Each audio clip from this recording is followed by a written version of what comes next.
जय हिंद दोस्तों, मेरा नाम है शक्ति सिंह और मैं शिवान बिहार का रहने वाला हूं। 10th में मुझे साइंस बहुत अच्छा लगता था। मेरे जो टीचर्स थे वो भी मुझे सजेस्ट करते थे कि मैं आगे जाके रिसर्च के फील्ड में कुछ काम करूं।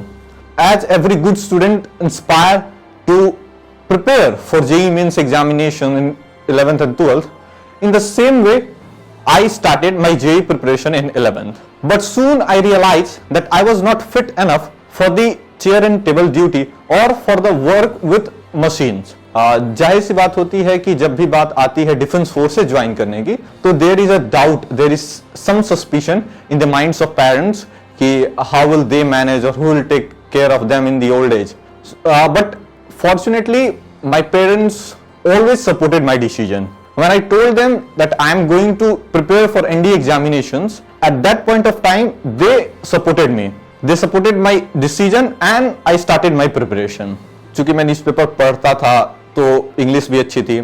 I had a habit. Covid में जो सबसे अच्छी चीज रही मेरे साथ, I made a new habit of reading books. तो बुक्स पढ़ने के चलते मेरे वोकैब काफी अच्छे हो गए थे, मेरी नॉलेज अच्छी हो गई थी, एक पॉजिटिव माइंडसेट डेवलप हो रहा था। तो मैं हमेशा रिकमेंड भी करता हूं कि whoever is preparing for NDA और any other examination, they must start reading good books. तो मैंने बुक्स पढ़ने शुरू किए कोविड के दौरान, और वो लेटर जब मैं NDA के रिटन एग्जाम के लिए प्रिपेयर कर रहा था तो वहां पे वो बहुत ज्यादा फायदा कर रहा था।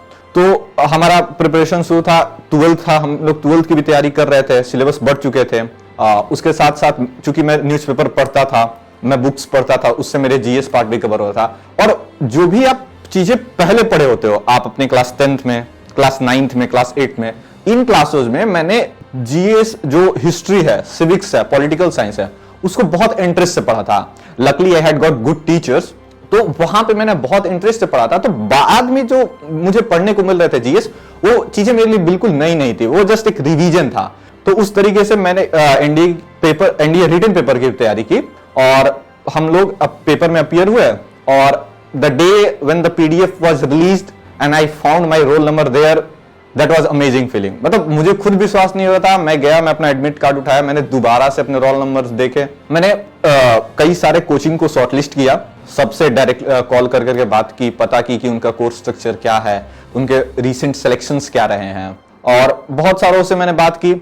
मुझे जैसे मैं इस प्रोसेस में स्क्रॉल कर रहा था तो मुझे एक सेंचुरियन डिफेंस एकेडमी का शिशिर सर का एक इंटरव्यू दिखा, जहां पे वो बता रहे थे कि कैसे जो सेंचुरियन डिफेंस एकेडमी का 21 डे एसएसबी कोर्स है वो अलग है।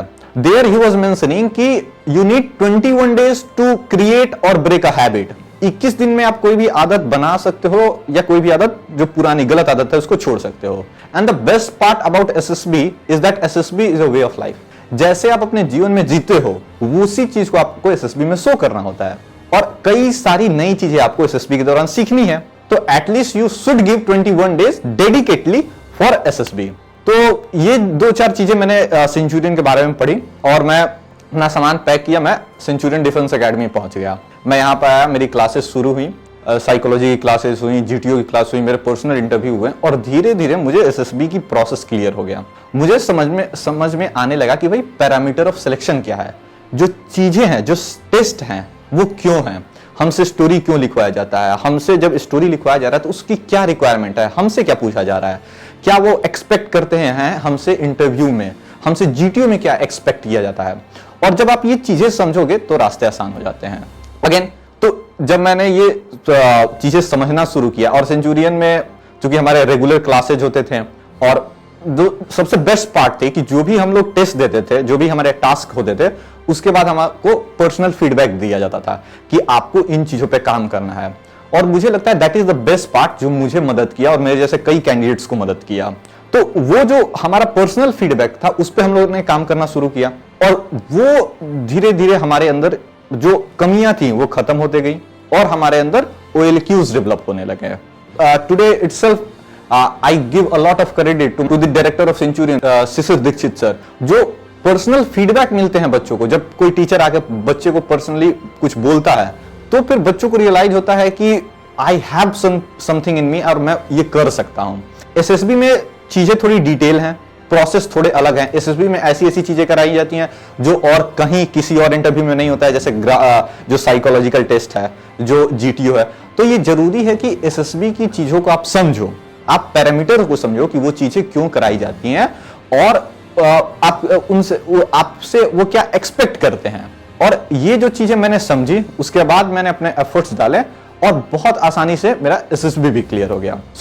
ये मेरी छोटी सी जर्नी रही थी कि कैसे मैं एज जेई के लिए प्रिपरेशन करने जा रहा था। मैं सिविलियन बैकग्राउंड से था, मेरा चाइल्डहुड ड्रीम भी नहीं था डिफेंस में जाना। उसके बावजूद मैंने 12th में अपना सिलेबस करके एनडीए रिटर्न एग्जाम क्लियर किया। मैंने काफी कम टाइम में एसएसबी को प्रिपेयर करके एसएसबी इंटरव्यू भी क्लियर किया। तो मैं अगेन आप सबको कह रहा हूं कि आप बहुत आसानी से written exam as well as SSB बहुत आसानी से क्लियर कर सकते हो, बशर्ते आप में डिटर्मिनेशन होना चाहिए।